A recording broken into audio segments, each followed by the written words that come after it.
সামনে অন্ধকার, জনগণের তার কাছ থেকে মুখ ফিরিয়ে নিচ্ছে, তার দলের লোকেরা আর তার কাছে ভিড়ছে না। তখন রেগে গেছে, বুঝছেন? তার মঞ্চে আমরা দেখছি স্বামী, স্ত্রী আর ছেলে, এই তিনজন ছাড়া আর কাউকে বক্তব্য রাখতে দেখি না। মাঝে মাঝে নজরুল ইসলাম একজন আছে টিকরামপুরের, তো সে চেয়ারম্যানকে বাদ দিয়ে দিয়েছে। জেলা উপজেলা পর্যায়ের কোন নেতাকে তার সাথে আমরা দেখি না। মানে তিনি রেগে যা বলছেন, আমার 5টা বাড়ি না থাকবে তো কার থাকবে? আমি কি ফকিন্দের পোলা? বলছেন না? বলেন। ওনার 5টা বাড়ি থাক আর 10টা বাড়ি থাক, জনগণের কি লাভ তাতে? নাকি বলেন?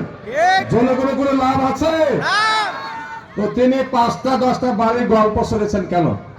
মানে জমিদার, আমরা সব প্রজা আর উনি সব জমিদার। ভাবটা এরকম কিনা বলে না করা?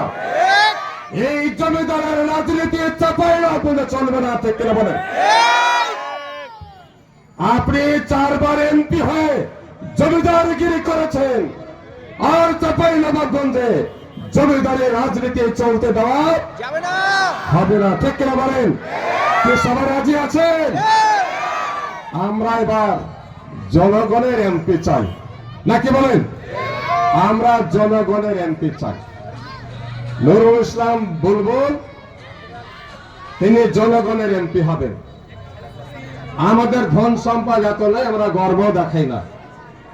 এরকম অহংকারী আর এরকম গর্ব করে যারা কথা বলে, জনগণ কি তার কাছ থেকে কোনো ভালোবাসা পাবে? পাবে না। এই জন্য ভাইরা আমার, আমি বলতে চাই, আসুন আগামী